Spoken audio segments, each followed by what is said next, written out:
Hey guys, welcome to another video for Falcon's Biology. In this video we're taking a look at the last stage, stage number 3 of cellular respiration, the electron transport chain. So just as a quick reminder as to what the most important part of stage 1 and stage 2 were, it was to mine, to extract, or to transport the energy from glucose into NADH and FADH2. And then these high energy electron carriers are going to transport that energy into the electron transport chain to make most of the ATP that is produced in cellular respiration. So picking up on that idea, let's take a closer look at the mitochondrion. So the outer layer is called the outer membrane. That's a phospholipid bilayer that has a very specific set of proteins that allow things to go in, like for example pyruvate coming from glycolysis. Then on the inside, just before that, or just inside of that, we have the inner membrane space. And then we have another phospholipid bilayer, the inner membrane. And then the innermost portion of the mitochondria is the matrix.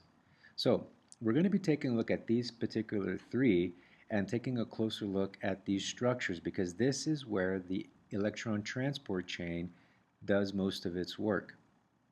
So let's take an even closer look so we can actually see the inner membrane phospholipids. So the phospholipid bilayer, and then on one side we have the inner membrane space and then the matrix down at the bottom. So it's a phospholipid bilayer, so as you might expect, there are proteins that are embedded in it all along that inner membrane. So if you keep in mind how squiggly and how curved it is, that's to provide more surface area for more proteins to be embedded in it. Per mitochondria, there are thousands of these 5 combination proteins in the membrane.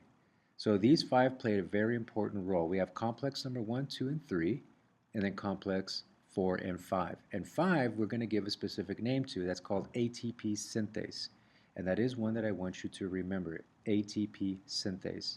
That is a turbine and a generator that makes the ATP.